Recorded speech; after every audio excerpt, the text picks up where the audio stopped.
Hey everybody, welcome back to Record-ology. Okay, so you're gonna have to forgive me a little bit. I look a little bit disheveled. And for those people who are members of the nation and you saw on the show Friday, you know exactly why. I was traveling for business and I just literally walked in the door here 45 minutes ago, and after nearly a 12-hour drive and hundreds and hundreds of miles. So very glad to be back home, but I've seen a lot of the open road today, and I am, as you can imagine, tired. It's also why I'm filming this mere minutes, probably 2 hours before you're gonna see it. So forgive this show if it's a little rough around the edges, but I was determined to get this up tonight because I want you guys to see this. This is gonna be really, really cool. This is another device from Reticus, and this one just has some very interesting design cues that I'm very excited to share with you. So we're gonna do a complete unboxing and a review, and I want to get your thoughts on how you think this fits within the overall world that we live in today in terms of retro tech, portable tech, usable tech. Anyway, you're not gonna wanna miss this. This is Record-ology. So one of the questions that I get asked from time to time is, why would I go buy a little device that can do something my phone can do? Why would I buy an internet radio, for example? Why would I buy a Bluetooth speaker? Why would I buy, a lot of things that now can be done with your iPhone or your Android phone, if you're one of those people. I was for years. I can say that because I was one of you for years before I corrected my ways. Anyway, so just kidding. People get really offended about that kind of stuff. I'm totally just joking. But seriously though, why would we want a device that can do something that more modern technology can do? And the answer, I think, lies into the root of why we like vinyl as an example, and that is because it's physical media, it's physical interaction. It's not just about the sound that's produced, the music you are hearing. It's about fiddling with knobs. It's about, looking at liner notes and going out there and obtaining something that is more than just a tap on a screen, that it takes some discipline to get. To find a record isn't a guaranteed thing. Unless you like one of the top 50 artists and you go to any Kohl's, Target, or Walmart, you will find a record. But if you want something a little bit more obscure than that, you're gonna have to do a little digging. And the same thing is the case with devices. So I always like to check these out and see what they are going to do. Many of you will probably be thinking to yourselves, 12 hours, that's nothing. And indeed, this is by no means a record-setting jaunt. But any day that you are in 3 states in one single day, you've had a bit of a drive. That is if you're back here in the Midwest or the West Coast. On the East Coast, you could probably go through 10 states in about 35 minutes. But anyway, yeah, the worst drive I think we've ever done was about 15 or 16 hours. We drove out to Illinois, and we left at 7 a.m. Denver time, and we finally got settled into our hotel at about 2 a.m., something like that. It was an unpleasant experience, but one that you look back on later and you're like, this is a great story to tell. But yeah, it's not the longest drive, but it was a long drive. My wife's like, how are you going to do a show tonight? I bet you're exhausted. And the answer to that is yes. However, the asterisk to that answer is I had more caffeine than I ought to have. So until that crash comes, we're good to go. So let's take a look at this. Again, Reticus, everything that we reviewed from there is great. And I always say to myself, I don't want to do any more Reticus stuff because we've just done so much of it. And then I'll see something else that just looks so cool, and I'll be like, oh, okay, one more. They're just so neat. They're very interesting devices. I use something from Reticus on a daily basis. So this is a portable radio, and hopefully my introduction was clear. This is not an internet radio. This is a more traditional radio. It just has some cool features, but I was sort of speaking about the internet radio as an example of tech that you can do on your iPhone or your Android. So let's take a look at this. There is the radio. You get a USB cord because it is rechargeable. You get a manual. Hold on to that. If you're like me, you'll just throw that aside and you'll say to yourself, it's a radio. How hard can this be? And then you'll come across some button or feature that isn't working the way you think it should, and you'll be like glad you still have this. And then this is a rechargeable battery, it looks like. Interesting that that is not already in the unit. So that's really bizarre. And that's also an interesting size. That is, looks like it's pretty unbranded. Let's see, what are the specs on this? So 3.7 volts, 1200 milliamp hours, 4.44 watts. Yeah, it's bigger than a double A. It's like a double-sized double A. Interesting. So, okay, let's go ahead and take a look at the radio itself. Fairly lightweight, but not disturbingly so. Hopefully that makes sense. Ooh, this thing is cool. I love this stuff, you guys. I love this stuff. What is this? This symbol right here. Almost looks like a Wi-Fi symbol, but I don't think it is. It's got a wood grain. Obviously, it's a plastic, but it's made to look like that. 3-band radio. There's a tuning dial. That is a plastic knob. It's got good drag on it. On this side here, we've got a volume on and off. It's not labeled on and off, but I can tell because it snaps on. Headphone jack, battery light, and then the USB where you can charge it. On the back, we have the antenna. Down here is, I assume, is a battery compartment. Oh, that's so weird. Isn't that weird? It's like, it looks like a AA battery compartment. Usually if you have a rechargeable battery, it's not something that you, it's not, let me say this. It is something you can replace, you hope. That's a good thing. But it's not usually in this form factor. This type of form factor I would expect to see, sitting behind here and not user replaceable. But it's a very good thing that it is user replaceable. That is good. So if and when the time comes that battery bites the big one, the radio is still useful because it's not dependent on that battery. You can just replace it. On this side, we've got a wrist strap with this leather type of material. Looks like real leather. That's very interesting. A little plastic end cap and a string there. I have mixed feelings about wrist straps. As a kid, the first thing to go was this. I thought this was hokey and it got in the way and it's always flopping around.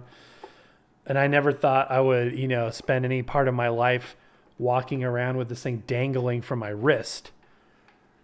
Then you get to the point in life where you realize, hey, if I drop stuff, it breaks. At what point in my life did I get to that point? Pretty early. But still, you realize that sometimes it's good to have that. That being said, in this case, I'd probably take that off straight away. All right, let's look at the front here. Very cool. I love this display here. Let me hold it a little bit better so you can see it. That's reminiscent of a very vintage, tuning dial on, vintage radios, even like car radios. I love that look. And as you slide this down the way, it's got good drag. You can see the selector. One of these days we'll have to do a teardown where we see how this works inside and we can see if it's like a string operated one. Interesting that there's like this little magnifying lens in the middle of that selector, that tuning selector.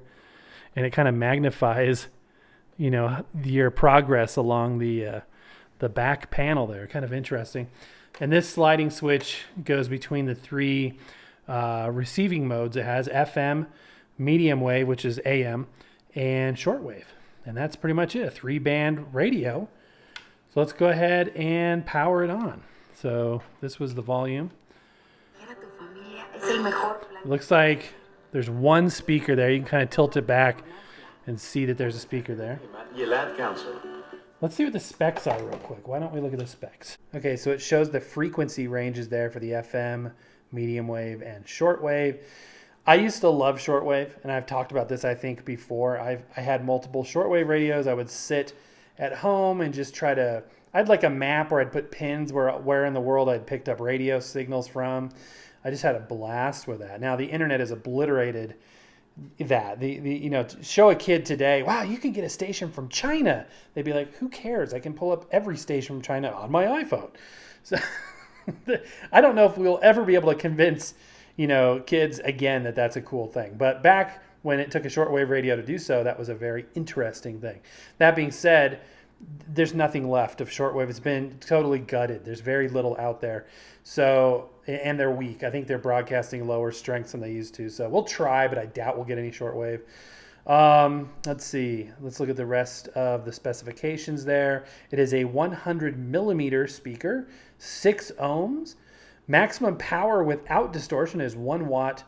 Power consumption 3 watts, etc., etc. Cool. All right, let's get a closer look at this radio and see what we can pick up and really give it an evaluation on sound. I will be switching to the internal or to the front-facing mics. Okay, you are now listening in living stereo, although this is a mono radio, so a lot of good it's going to do you. But if I sound audibly different, it's because I'm behind the microphones. So let's go ahead. This is the tuning knob, so all I'm going to be adjusting up here is this. There's not much else to see. We're just going to control the volume over here. And, you know, there's not really a point in showing you how it charges or listening to a direct feed. I want to listen to the audio as is presented with the device itself. Okay, use cases. Go out into the garage to sweep it. Do some work on a car. Want to take your radio anywhere. Take it to the park and have a picnic and have some tunes, and you're sick of staring at your stupid, you know, smart device incessantly day and night. And you want to remember the way it used to be, dang it. Okay, maybe I'm getting a little punch drunk there. I apologize. But there are uses for this. I really try to separate myself from my phone whenever possible. That's difficult because our society is pounding into us that everything we do should be about our phones and smart devices and apps. Okay, this is going to be a digital tuner. You can tell by that clipping. So as I scroll through the dial, when I transition between stations, you hear like this clipping sound versus a static buildup and drawback. So instead of hearing the static kind of surge between stations, you hear it get quiet, a minor amount of static, and just kind of like clipping sound. And that's pretty much every modern radio is using a digital tuner. It's still analog music, but the way that the tuner works is referred to as a digital tuner. But you're still getting pure analog sound here through the AM and FM radio shortwave as well. I actually like digital tuners because oftentimes on modern radios you just get this one knob. There's not old school radio sometimes had a fine tuning control, like another knob within the larger knob, so that you could get right on that station and tweak the reception until it was perfect. Well, nowadays you often just get one knob, so it's harder to be precise. With a digital radio, it's pretty much you're either on it and getting perfect reception or off of it and getting no reception. So there's very little middle ground. All that to say, it's easier to tune into a station.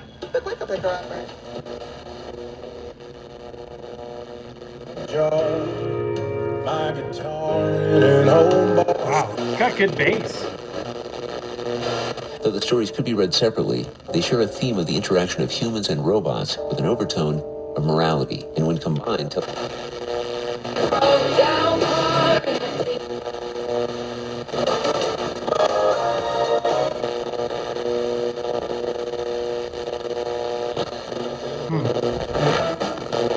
There's a lot up here in this band. There's a lot up here it's not getting. Grown as an athlete and works. Not getting as strongly as at the lower end of the band. So the reception on here isn't the best I've ever seen in terms of signal sensitivity. But it works. Union Station Lodo, Cherry Creek North. I mean, I guess it's okay. My first impression, though, is the reception wasn't as good as it ought to be. All right, let's go to AM. Oops. Let's go to AM. Oh, yeah, that was with the antenna down. That was with the antenna down, the FM antenna. Now that we're on AM, there's no reason to raise that antenna because it's not going to help us. Nothing. I can't get anything. So this is AM.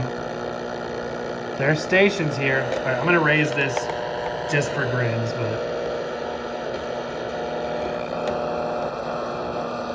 Wow.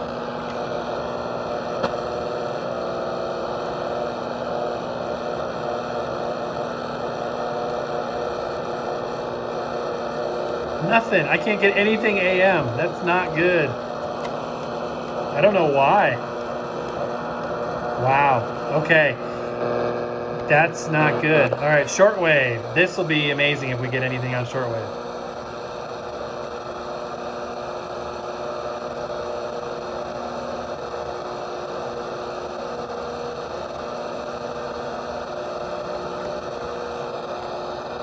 Nothing. And it's nighttime. This is the best time to pick up shortwave. Wow. And even AM should be bouncing on the ionosphere right now. Nothing.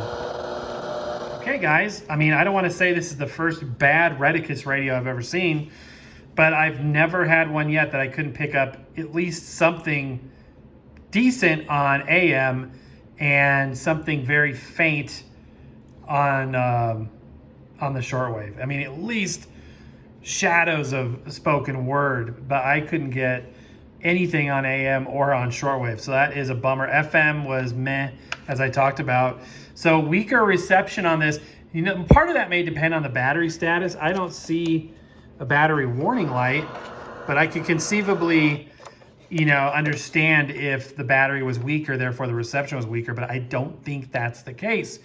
So I will say the caveat with this one is if you have very strong signals that you're trying to pick up, then this might, you know, work, and you really like the styling, which is cool.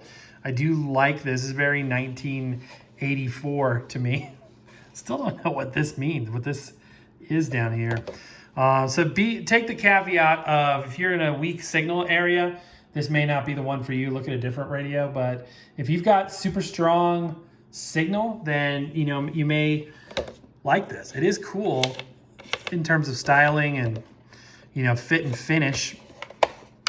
I just wish that it actually did the one thing it's supposed to do better. That's a bummer. There's not the only bells or whistles on this are the rechargeable battery. There's no SD card, there's no USB, there's no Bluetooth functionality. It is a 3-band radio. And does it do that well? Not too well, but you know, if you've got good signal strength, it might get the job done. Okay, guys, and that is going to do it. Again, apologies for kind of a rough around the edges show, but tonight it was about, you know, getting out in front of you with something interesting and hopefully catching you before your week started, although I think that's pretty much a lost cause. It is dark outside, late Sunday night. But anyway, I hope you get a chance to watch this soon and enjoy this video. Let me know down in the comments below what you did think. And stay tuned because we have more awesome content coming your way. You heard me mention the Nation before. That is our membership program. You get an extra weekly show and other member benefits.